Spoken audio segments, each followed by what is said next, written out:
All right. Hello, everyone. Thank you so much for joining us on the Restoring Rapport podcast today. We're super excited to have you here. I've got a really special episode for you guys today. I'm going to be interviewing Seth Studley. He is a licensed marriage and family therapist. He's the co-founder of Anatomy of Marriage. He's been a therapist for 15 years.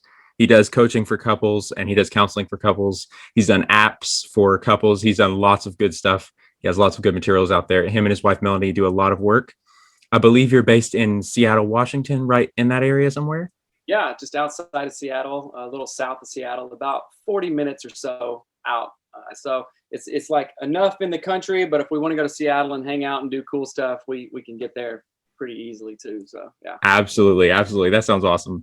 And I first found out about Anatomy of Marriage probably, oh gosh, I think it was 2017.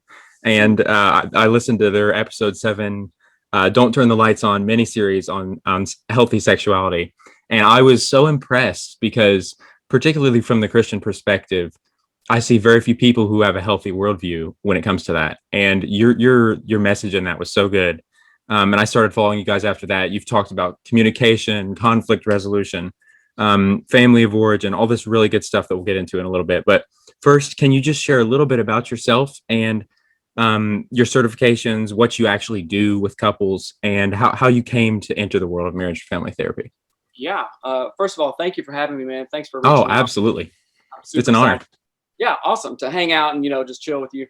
And so my name's Seth. I'm originally from South Carolina and moved out to Seattle with my friends. We were in a band. I don't know if you may have heard of it. The band was called Emory, Okay. and we moved out to Seattle, got a record deal, toured for a while, and then I was dating Melanie, right, my now wife, Hmm. and touring just wasn't working out. Trying to have a relationship stuff, so I quit road life and then said, okay, I'm gonna go to graduate school, and then went to Seattle Pacific University, got my degree in marriage and family therapy, and yeah, and things just kicked off from there. We're live outside of Seattle. We've been married. It'll be 17 years in about 2 months. We got three Wow. kids, and we just made the switch to doing anatomy of marriage and high performance marriage coaching full time just about 2 months ago. So we're Wow. super busy, loving every minute of it. Yeah. Wow. Absolutely. That's amazing. That's such a powerful story. I feel like a lot of people could just benefit from hearing that. So I wanted to just ask about that really quick.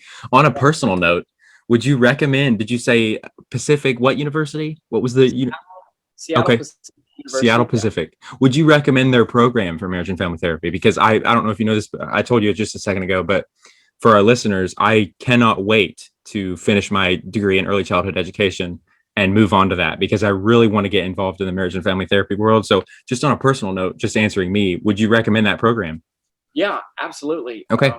I learned so much. They have a 2, 3, and 4 year track. I did the Okay. 3 year track because I was working full time. Right. And yeah, you just learn so much about obviously more therapy stuff, family of Yep. origin, family system stuff, and then a Yeah. lot about yourself and how you're going to practice in a world. So it was pretty amazing. One of my big takeaways from there is we followed this thing called the Orca stance, Hmm. and that's approaching everything, people, everything that we do through openness, respect, curiosity, and then accountability within the field. And I've used that just over and over and over again. I've probably even talked about it on the podcast at one point, but it's ORCA: openness, respect, openness, respect, curiosity, and accountability. Wow. I love that.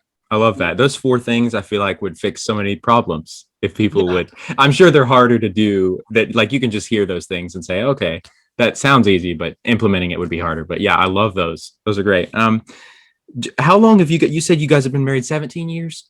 It'll be Going on. 17 years in about 2 months. Yep. Okay. Wow. That's great. Can you give us just a brief overview of your story since marriage after you did the band tour and everything?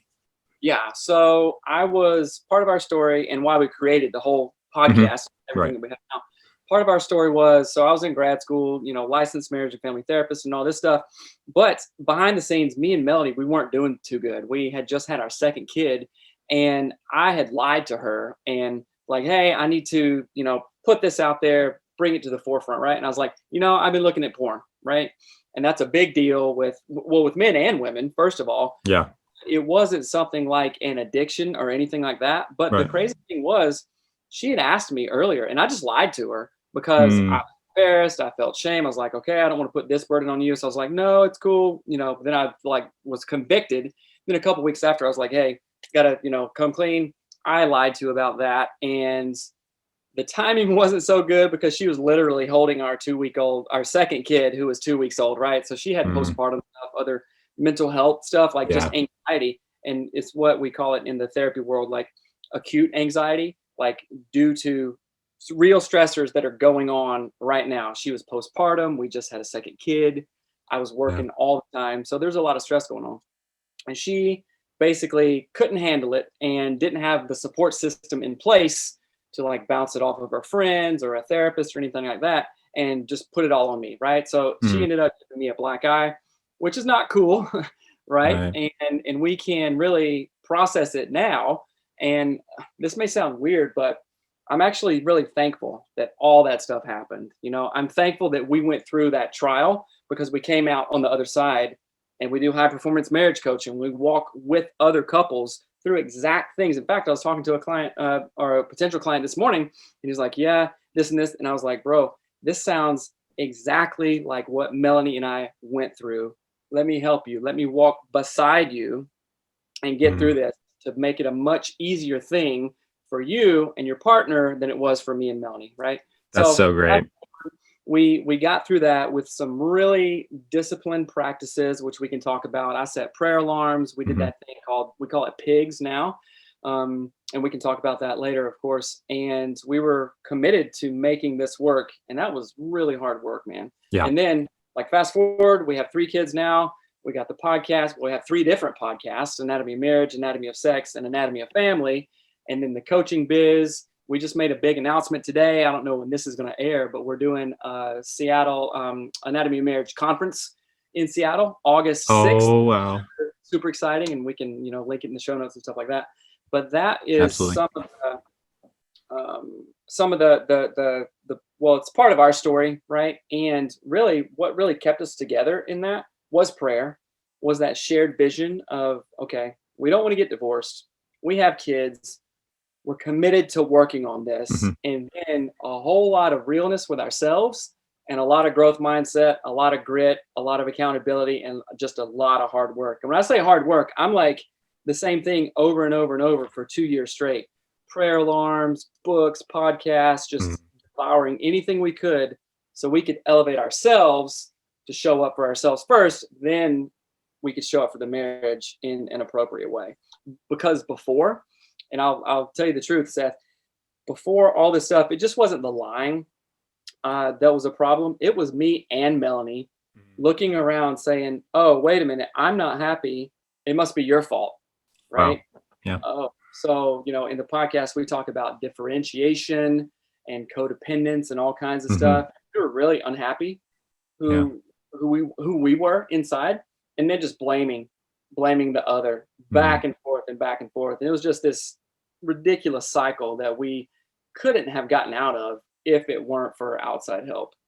Wow, that's great. A lot of what you said there actually reminded me of another counselor that I follow named Danny Silk. He talks a lot about people shifting accountability away from Mhm. themselves there, and how dangerous that is because when you're constantly finding bad guys, you're never actually fixing the problem that's you're broadcasting out to the world. So that's super great.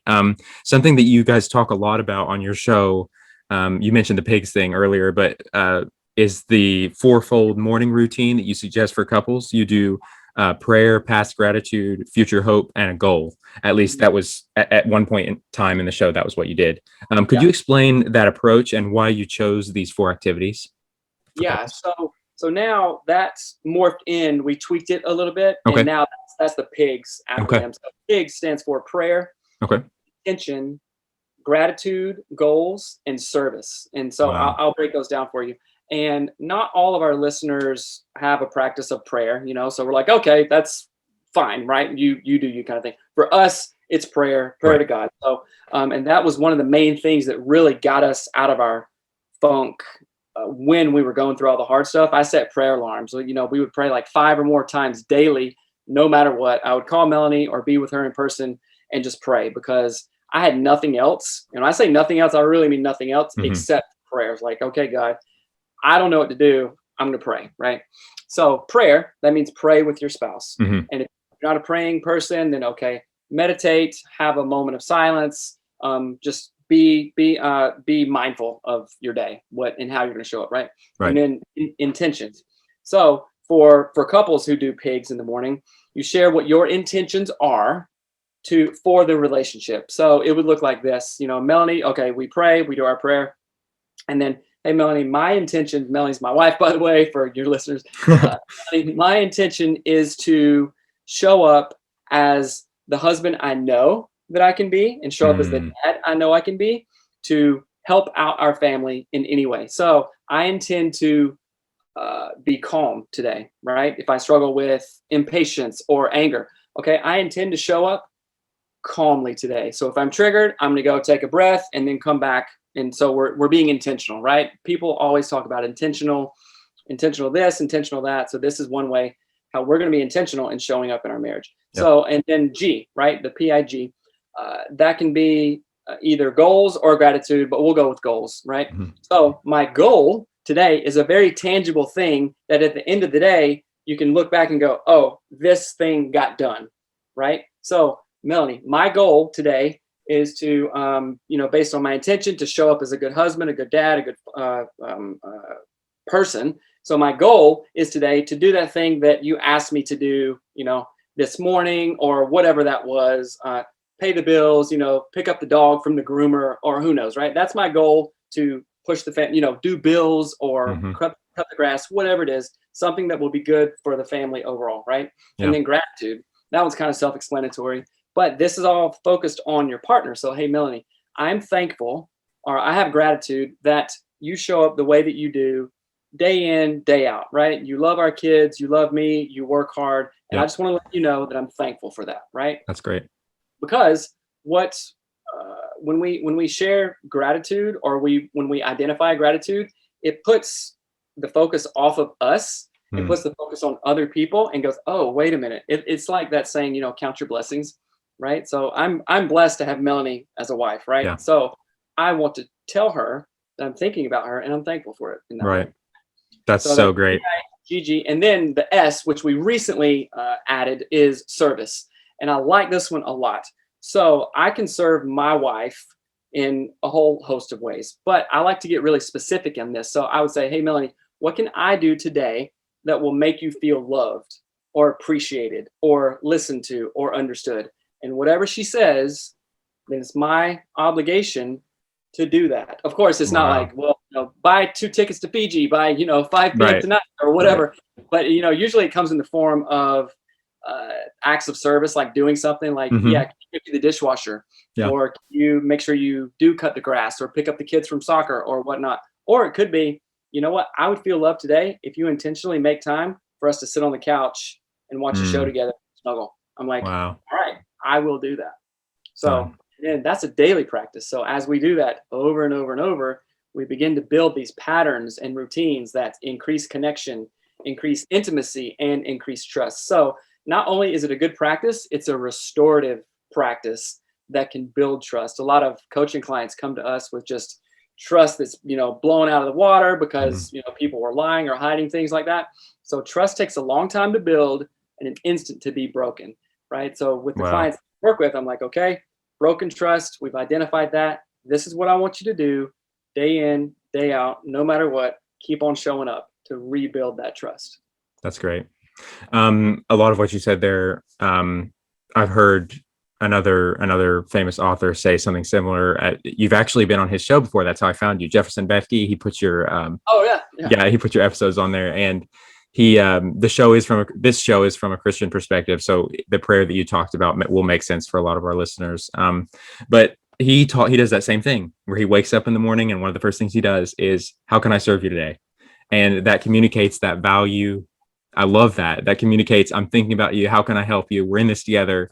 Um, Danny Silk, the one I was talking about earlier, would probably say decreasing anxiety, increasing intimacy, just like you mentioned there at the end, through the love language, which sounded like acts of service for Melanie there often. But yeah, that's so great. That's cool that you mentioned Jeff. He's a super cool dude, Jeff and Alyssa. And Oh yeah. story. A couple of years ago, when we were first starting the podcast, we were doing some stuff with them, and we actually flew out to Hawaii Oh, to do wow. interviews with them, and like went to their house and hung out. And it was really funny because we were like, okay, Jeff, what's up? Texting back and forth. Okay, man. So we're here and ready to go, because we thought, okay, they flew us out there. We're gonna work, like 8 or 10 hour days. To our surprise, which was really cool because we got to do some cool stuff when we were there.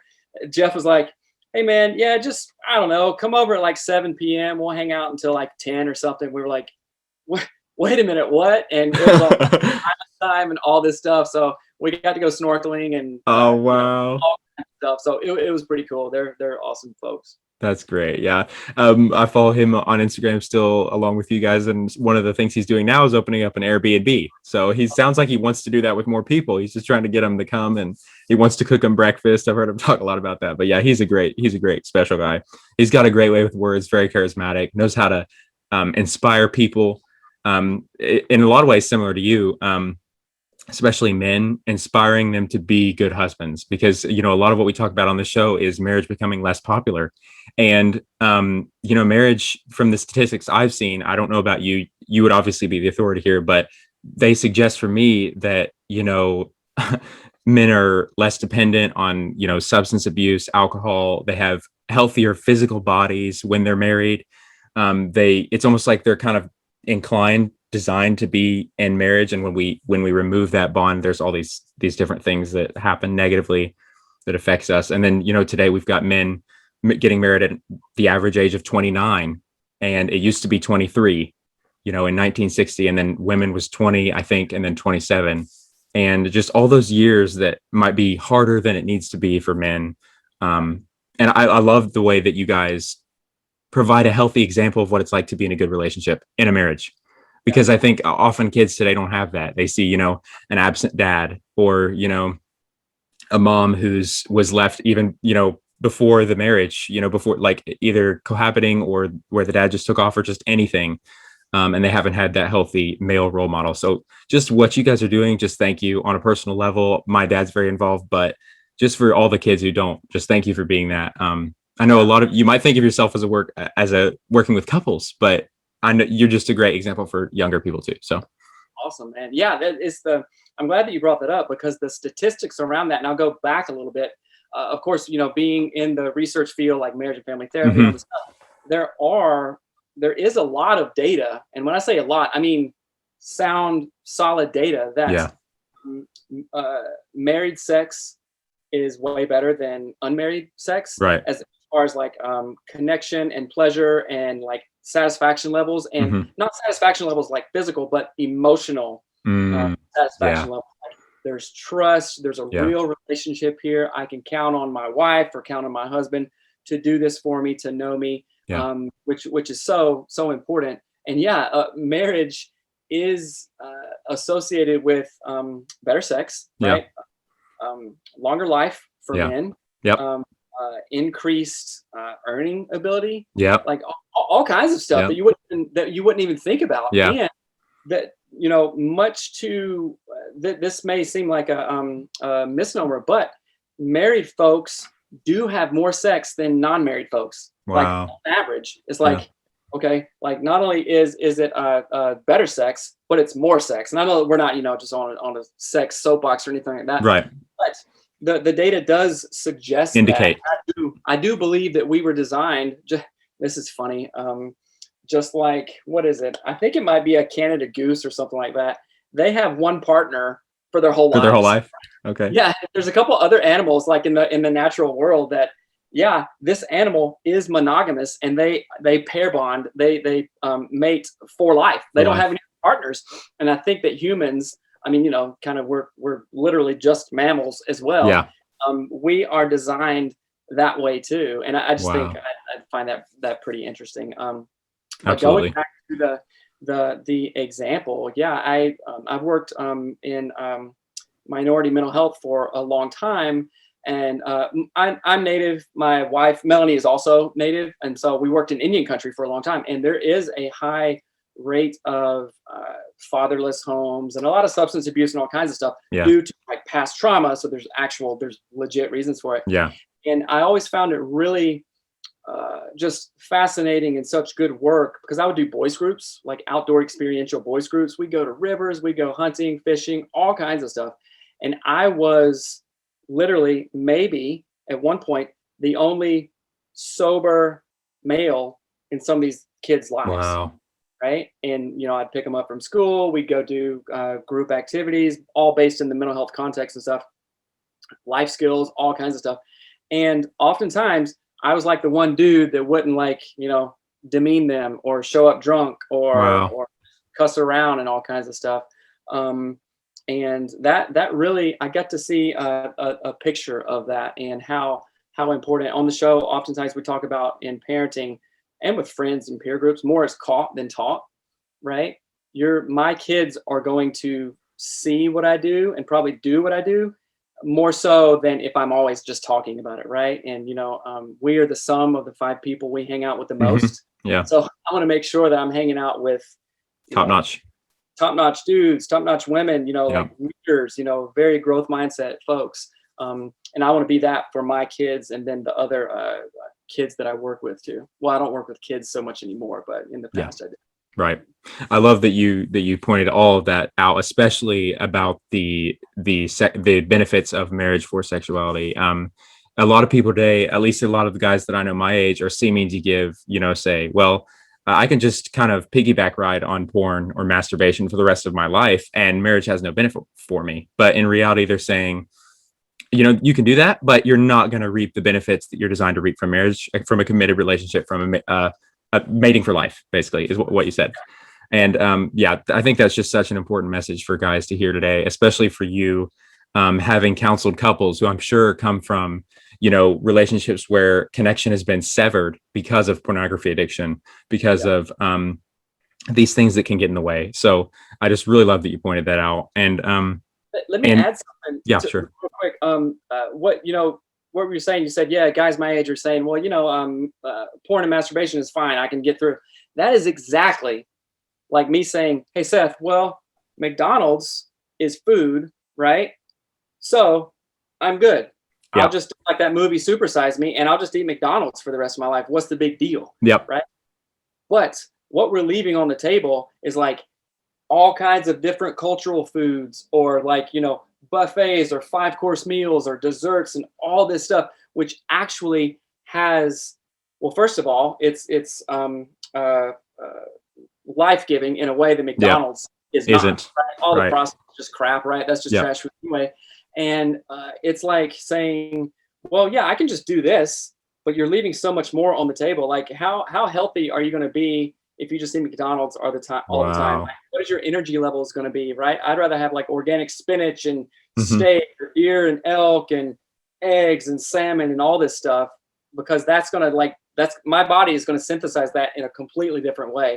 So literally, I was like, what? That's the first analogy that came to my mind. It's like, oh yeah, you're leaving so much on the table, man. If you're willing to do the work and go out there and get married, fix yourself, and then enter into a relationship with your wife or your husband, so much more there. Yeah. I love that. That's such a good analogy too. I've actually heard you guys in the past talk about this, and you just give such a good perspective. I feel like a lot of people don't have that, and they that's just a much needed perspective for people. I've heard you guys talk a lot about the importance of, this is kind of a little bit of a tangent, but I wanted to get this in somewhere in the interview, the importance of understanding family of origin, and in order to prevent relational dysfunction.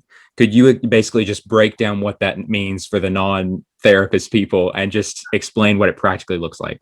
Yeah, so family of origin, we refer to it as Foo, right? Not Foo Fighters, which is one of my favorite bands, but Foo, family of origin. Okay. And family of origin can be described as, okay, we all have, a dad and mom. They had a dad and mom, and they had a dad and mom, right? And uncles, brothers, sisters, all this stuff. You just don't come from yourself, right? You have people on both sides, right? And that Dr. And Leslie Parrott talk about family of origin is the university of relationships. That's how we learn to interact. That's how we learn to interact with our brothers or sisters. There's so much socialization there, and of course, more is caught than taught. So if I'm learning all about that from my mom or dad and they're not in a good way, then guess what I am 99% going to perpetuate? I'm going to communicate like this. Yell at my wife, blow up, and then 1 hour later be, hey, what's going on? How you doing today? Wow. Right? Blow up. Or I learned from my mom, or maybe Melanie learned from her mom. Okay, when stuff gets hard, you just shut down and Retreat. withdraw, right? So she's going to do that. And so often married couples bring exactly what they learned from their family of origin straight into their relationships and then go, hey, why isn't this working? What the heck's going on? Right? Wow. And it does not work that way. So yeah, family of origin is so important, because when we get a good handle on what we perpetuate, good and bad, Hmm. then we can begin to go, oh, wait a minute, I don't want to continue that line. I don't want to continue that legacy. Let me tweak that a little bit and be curious and open, Wow. right? Yeah. Like the Orca principle we talked Hmm. about. And there's this thing called a genogram that we do in with therapy clients, right? And it's basically like a family tree. So you get, aunties, uncles, grandmas, everybody, and go down to you, right? And then you go, okay, what kind of personality did they have? Did they have drug or alcohol issues? Did they have good relationships with their parents, their mom or dad, their grandma or grandpa? And in that exercise of doing a genogram, you can really learn about your family and how that impacts you. And I'll give Wow. listeners a really good example. So I did a genogram when I was in graduate school, right? Hmm. Both mom and dad. And out of, I believe it was about 25 people, extended family, 25 people. There were, I think, 18 alcohol and drug affected people, Wow. right? Yeah. So either dealt with substance abuse all their lives, died by alcoholism, Hmm. had car crashes, all kinds of stuff. So knowing that information and go, okay, what do I need to look out for? And what am I gonna bring to Melanie, to my kids? What do I choose to perpetuate moving forward in a good way? Like hard work, love, all kinds of stuff. And what am I going to not do? Okay, I'm not going to blow up and get angry, maybe like my dad did or my grandfather did. I'm not going to use alcohol or other substances to cope with all the stuff. I'm going to be willing to deal with this stuff and get it front and center, kind of thing. Absolutely. That's That's an insight into family of origin. That's perfect. I think that's a much needed message today, particularly because I think this Gen Z growing up is very single generation minded. Like they only think at the very furthest to their grandparents or the very furthest to their parents, and it's almost like they haven't considered that they're if they choose to get married and have a life partner, they're going to come from somewhere totally different that's been passed down through the generations like that. So I love that you guys talk about that and not only define it, but how to work it out, how to be put together and say, okay, I'm going to practice understanding. I'm going to practice, respect, curiosity, accountability. And the first one, what was the first one? Openness about these things so that we can communicate and just get through this and not just crash and burn. So right. I love that you talk about that. Approximately 70% of this show's listeners are men. We talked about that before we hit the start button. What's one piece of relational counsel that you would give for married and unmarried men in regards to their connection with other people? Yeah. Okay. That's a great question. And it's something that I really push and espouse for a couple of reasons. Number one, it's absolutely one of the best things that you can do to align yourself with other men in particular, right? Other men, because the power, the words that a man can speak into the life of another man are way different than, words spoken from a female or, mothers or grandmothers or wives, right? Right. So, and if your listeners haven't read Wild at Heart by John Eldridge, I would highly recommend that book. Such a good book. Yeah. Such a good book. I read it 4 times in like 2 weeks. I was really? Like, right. Yeah. That's so good. Yeah. So I would encourage guys to, look at your friends because you are the sum of the 5 people that you hang out with the most, right? Yeah. So decide who you want to be in that, if you look around, my buddies from high school who are, whatever, working at the gas station and smoking pot all the time. Mm-hmm. Do I want to do that? Yeah. Do I want to do that for the next 5 years? Yeah. And if the answer is yes, then okay, don't change anything. But if the answer is no, go, wait a minute, let me reach out. So join Facebook groups. I recently joined a mastermind, which I can tell you more about it later. It is amazing. It is guys who are top notch, who are just excelling in every single field, business wise, family, marriage, everything for the most part. And we're coming together and talking about it and networking and sharing our struggles and then lifting each other up in a way that only guys can do with other guys, right? That's So I great. would tell listeners 100% look into these types of groups on Facebook or wherever. And if you really want to commit, search out some masterminds, right? We're talking about doing an Anatomy of Marriage mastermind, which I haven't kicked off yet, but I'm eyeballing it. I've been eyeballing it for about a year, so that's possibly in the works. And then also, if I could tell myself one thing, I'd be like, Seth, get a coach, not a therapist. Therapy is great. Remember, I am a therapist, Right. but Coach. the power of a coach. Just like, do you play sports, or did you play sports? I did. Yes, I did in high school. I played basketball. Yep, and I had a coach too. So you didn't just have one coach. You had the assistant coach. You had all kinds of coaches, right? Yep. And the power of a coach. They're going to say, hey, Seth, I see you slacking, man. What's going on? Yep. Let's talk about it. Or, hey, you're killing it, bro. Good job. Let me show you this other workout that you can do, or some footwork or handwork or something like that can even up your game, right? That's what a coach is. A coach pushes you, encourages you, and can see what you can't see, right? And a coach is willing to go there with you.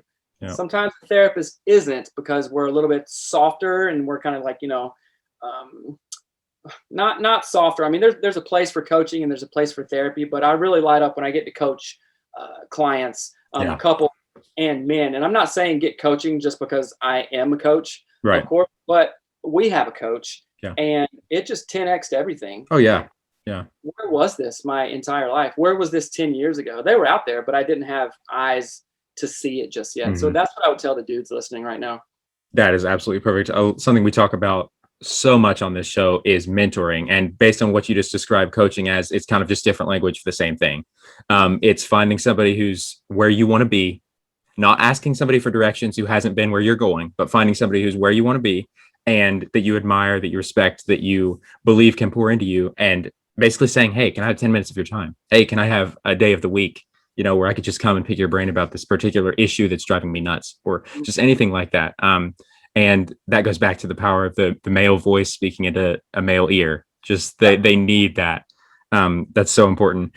And a lot of what I think the problem with a lot of the guys today, again, specifically relating to guys, I can't really share about the female perspective, but is that we've kind of taken their target away from where it needs to be in a lot of things. And we don't have that male voice to remind them of what that target is. So they're going through all this relational, social, emotional, mental dysfunction because they don't have anything to aim at. So they're going to miss.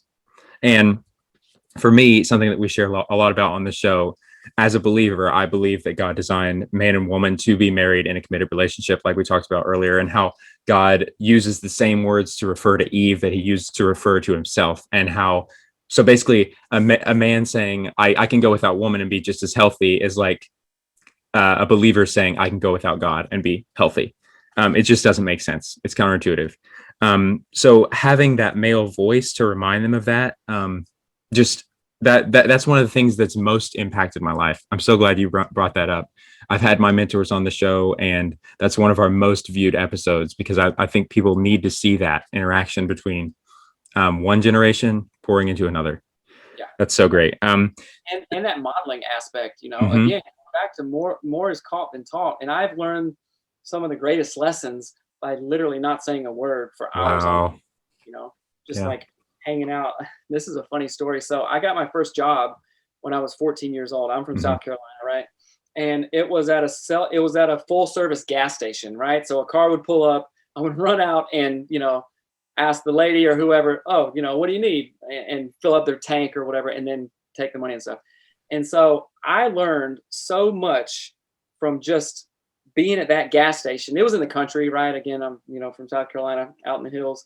And just the old guys would come in, 60, 70, sometimes 80 years old, just come in, just shoot the breeze and talk about stuff. And I would just listen the whole time Hmm. and go, I mean, some of the stuff was pretty Crazy. goofy, but I took little bits of like, oh, okay, this might be a wise way for me to walk in the world and just Yeah. being quiet. We have two ears and one mouth, right? It's two to one, Right. so let's use our ears more. So great. But just listening, and that's actually, now I'm thinking of it, that's a good little piece for the husbands out there who are Mm, in relationships, with their wives. Like, hey, slow down and listen. Slow wow. down and listen. Sometimes your wife doesn't want you to fix things; she just wants you to hear and be her ear to listen to, right? Um, Absolutely. That's and so great. that's helped me so much. Just yesterday, I was talking with my mentor, and he said it's taken me 26 years to learn that I don't have to fix every problem my wife presents me with. I can just listen, just exactly like you said. And it's so great because you just skip so many generations. You're probably, I don't know how old you are, but you've been married 17 years, and you just told that to listeners who are 18. And now those listeners have the knowledge that you have with 17 years of marriage. Yeah. And to me, that's the beauty of mentoring. They don't have to go through that. Sometimes they do, and they learn it the hard way. We call it learning it the hard way, but that's so great that you pointed that out. And one problem that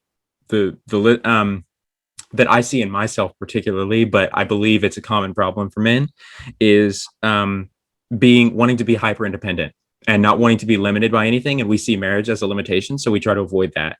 And I don't think that's always a good thing.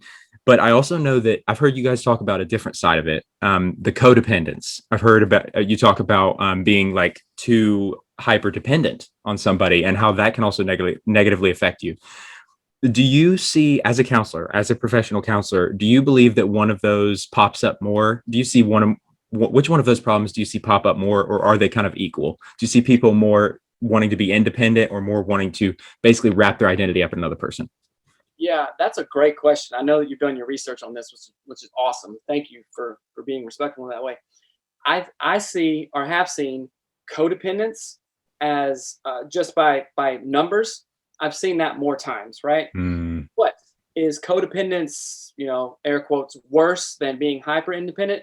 I would say no. I would say really? they are equally as damaging, Mm, equally as damaging, because you have literal two sides of the two different sides of a coin, right? hmm. So if I come into a relationship, or someone comes into a relationship who is codependent, they are looking to their partner for their worth, their self-esteem, sometimes even what to think Mm, and what to say. wow. So they are not their own person in Wow. that way, right?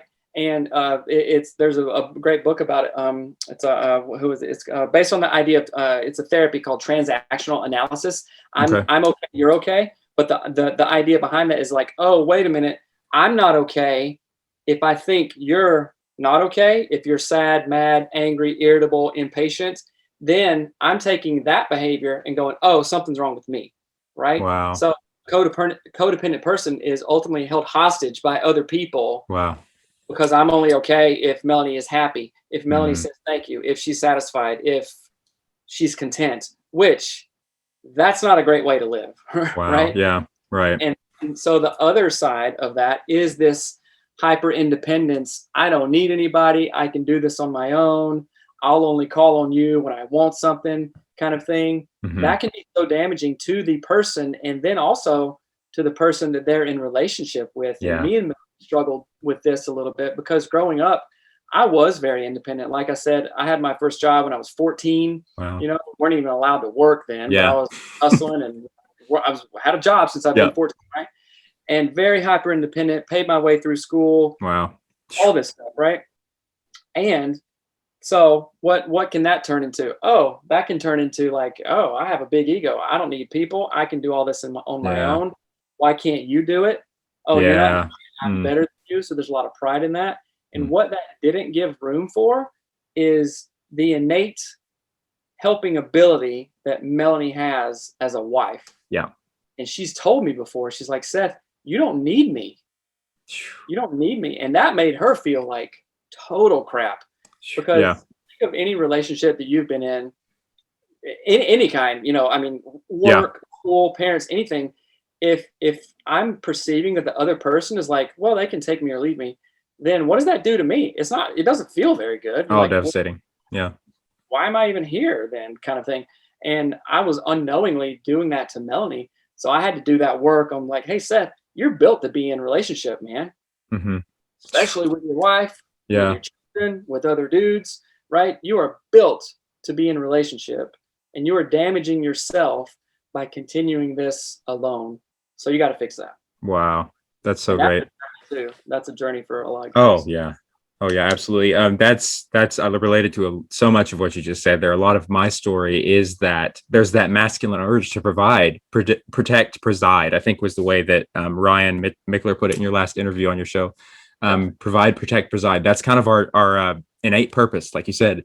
And when particularly, I'm not slamming feminism or anything like that, but particularly when we feel like we can't help a woman in a relationship, that's devastating. It's like our purpose has been removed as a helper.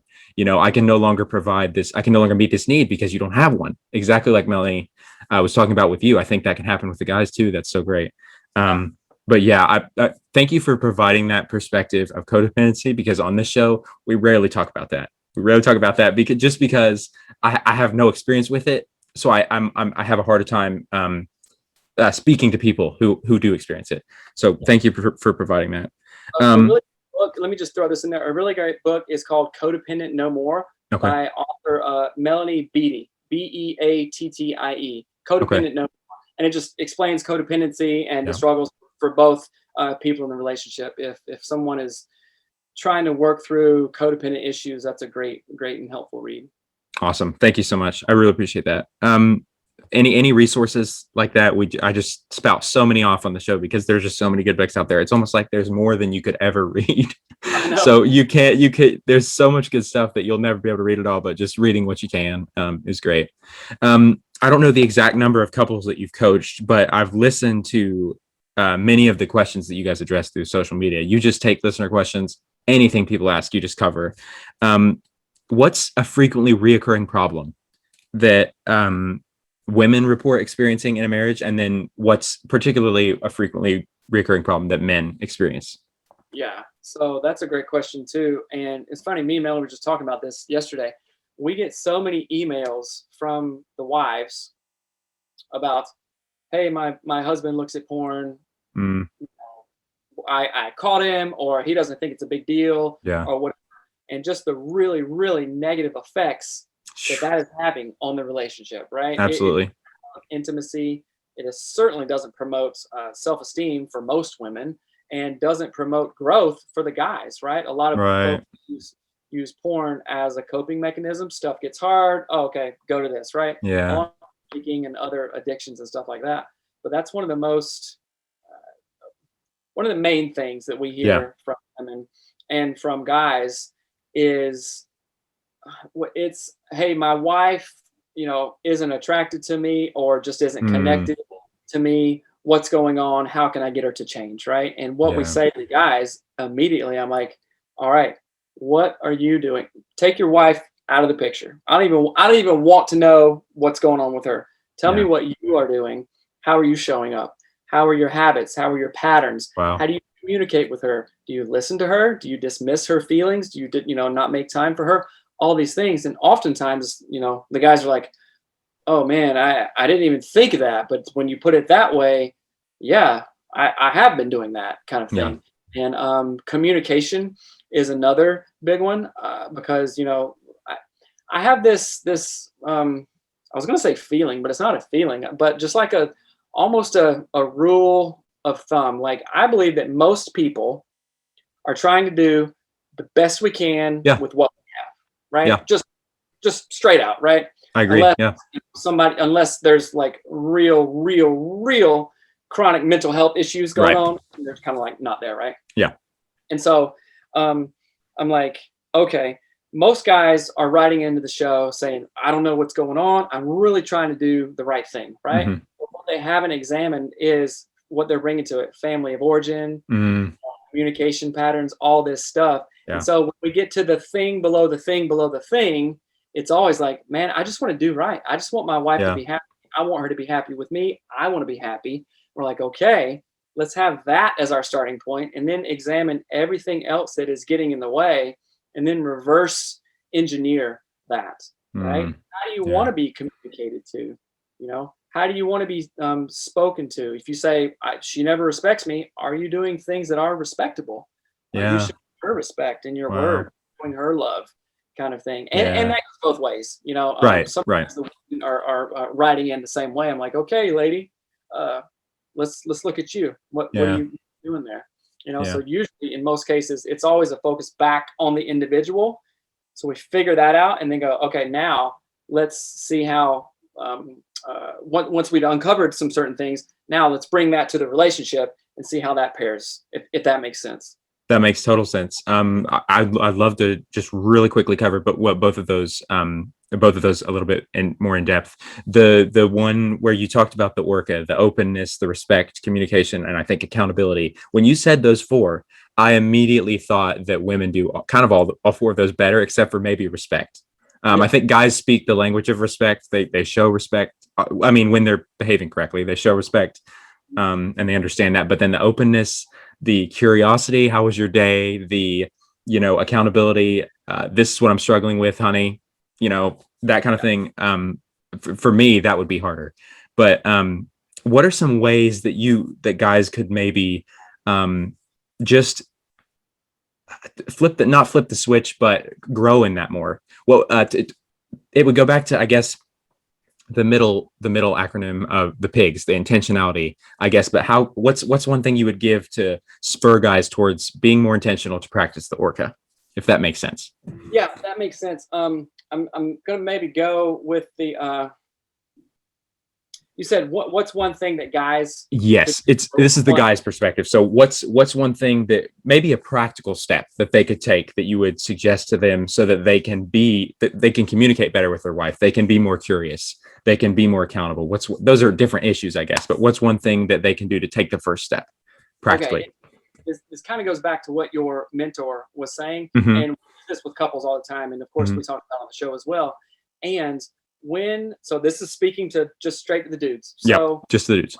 When your lady comes to you with a question, or even she's just venting, or a problem, or anything like that, I want the first thought in the guy's mind to be like, okay, I'm not responsible for this. This isn't like some, burning building thing that immediately I have to fix. So I want the guys to stop for a minute and go, hey, honey, is this something that you just want to vent and talk about?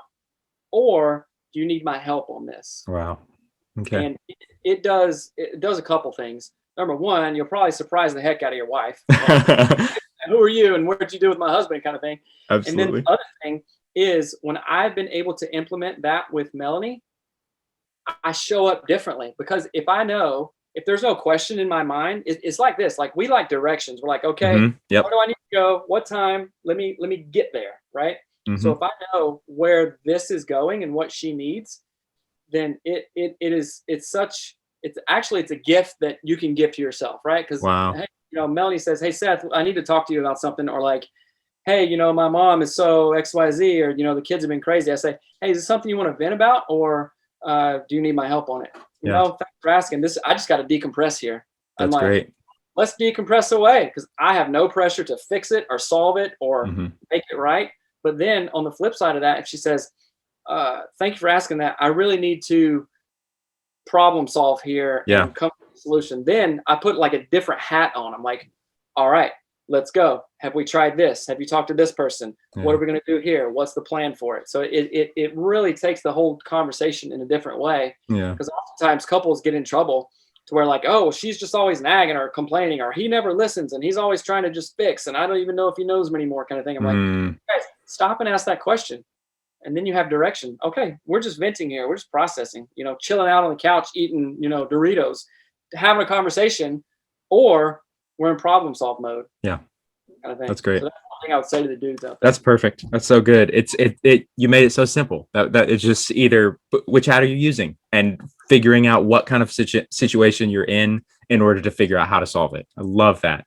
And for the other question, for the women's problem, I'll address it from the men perspective. what advice would you give men who are struggling with a porn addiction? A lot of times on this show, we talk about programs like Triple X Church or Covenant Eyes, where you download the software onto your computer and then they essentially give you accountability partners. They use your screen they send your pictures of your screen to your accountability partners, and that helps you keep open communication and just work through it. But are there any like practical tips that you would give guys who are struggling with that and who want to be better, for their spouse, but for whatever reason they find themselves in that cycle? I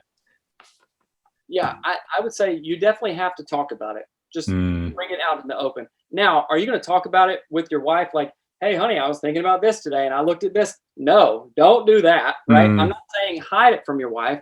I'm saying, hey, talk to other men about this thing, men that can help you, because you really want to dump all that onto your partner. It's going to make her feel like crap.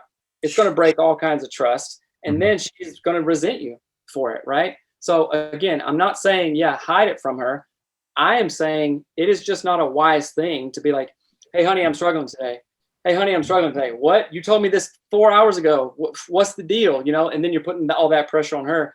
It is your job to go out, hook up with other men. If you need therapy, because a lot of this has to do with coping mechanisms and stress and all this stuff. And sometimes there is a thing below the thing below the thing. And I'm not even starting to get, into like possible abuse patterns or anything like that, like from childhood abuse or anything like that. But usually it is something.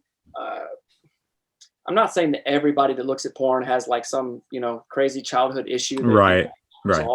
Sometimes it is that can be really unhealthy. And then we start in this shame cycle. So I would tell the dudes, hey, put some light on this, do the Triple X Church thing, get multiple accountability partners. There's I think the website is fightthenewdrug.com. Yep. Oh, they're so good. They're very informative. Yeah.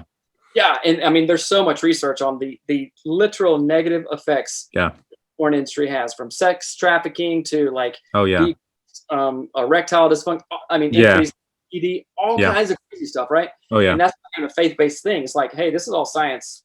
This isn't good for you, right? Yep. That's what I tell the dudes. Talk to other men about it. Don't put it all on your wife to fix, because you're just going to stress her out more and cause more of a rift there.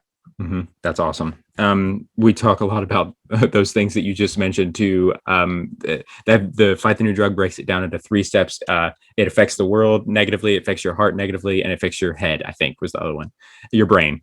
And I love it because that actually informs you to the point where you can make a decision where you now know what you're consuming is harmful, because I feel like a lot of guys are in the dark, or they're intentionally in the dark, and that removes the curtain. So I thank you so much for bringing that up. Seth, it's been an honor to have you today. What's one thought that you would leave with the listeners, that particularly men, but just any listener? Yeah, man, that's a great question, and I love it. But my mind goes a million different directions. Yeah, I understand. That's a hard one. No. It doesn't have to be a profound one. Just what's a. No, that's good. Okay. I love it. It really makes me go, okay, laser focus. Like let's do this kind of thing. Okay. I would want to encourage men and women, but for mostly guys here, it's like, okay, dudes, get real with yourself. You actually have the capability to do anything that you want to. Anything that you want to. And I want to encourage the guys to be courageous enough, to be bold enough, to go into those places that make you uncomfortable. Blow up those upper limit beliefs that you may have. Well, I'm from here, so I can't do this, or my dad was this, so why not me? My coach told me one profound thing that it's like, it was worth, our huge 5-figure investment that we made with him. He said, Seth, if you don't do this, and we're talking about building a coaching practice and podcasting and stuff and everything else, everything that we have now. He said, Seth, if you don't do this, somebody else just like you will do it. So it made me think, well, what is the difference between me and them? Oh, there's actually nothing except starting. Choice. Yeah. Wow. Choice and going for it. So I would encourage all of your listeners, there is literally nothing that you can't do as long as you put your mind to it and you are resolute to do it. Right? Whatever that is. You want to be the best guitar player? You want to be the best podcaster? Anything, or just dad or husband? Yeah. You can. Yeah. right? Your past does not determine your future. Right. Will, unless it's not examined, Yeah. right? But if you're willing to do that work, willing to dive in and go and do the work to get a therapist, to get a coach, to get accountability partners, to be in a mastermind, then guess what? You can have that if you're willing to work for it. Yeah. Point blank. I love it. That's so simple and so powerful. And one of the counselors that I listen to a lot talks about powerful people, and a lot of people think that they're powerless today. They think that other people make them angry or make them miserable or make them remove their chances of their opportunities for success. But no, that's actually in your realm. Nobody has a remote control that affects you. You have control over you. You're the authority over you. Love that. And you can decide when to start and just make the choice to do it. I Right. love that. But one of the sayings, because I have about a billion different like quotes and quips and stuff, and one of the sayings, you probably heard it, but when is the best time to plant a tree? 20 years ago. When's the best time? Right now. Right? Wow. So I love that. Yeah. I love that. It's like, well, I can't go back in time and plant a tree. What can I do? Yeah. Right now. Right now. Love it. Right. That's so good. That's so good. For those of you listeners who are interested in the work that the Studleys are doing through Anatomy of Marriage, Anatomy of Family, Anatomy of Sex, and their conferences, their app, their counseling, their coaching, they have so much available. We're going to put links to all that they do in the show notes, their website, their Instagram handles. We're just going to put all kinds of ways you can get in touch with them. Also, remember, for those of you who have not purchased my books yet, you can do that through Amazon. They're called Deep in the Dance of Dependence, Prioritizing Relationship Amidst Gen Z Individualism, and The Ponderings of a Homeschooler. They're both available there. You can get those. Also, remember to rate and review the show. The more people that see those ratings and review, the more people that find the show. So the more ratings and reviews we get, the higher our podcast listens go. And remember that you can now follow the show on Instagram as well. We post regularly quotes relating to marriage and family and relationship. Thank you guys so much for listening today. Seth, it's an honor to have you here. As I said before, I'm a big fan. Thank you so much for taking the time to step down to a little guy and have this conversation. And it's been an honor. Absolutely, man. Thank you so much. You did your research. This was fun, man. Let's do it again whenever. And absolutely. Yeah, glad to be part of the show, man. Can't wait to have you back. All right. Good work, man.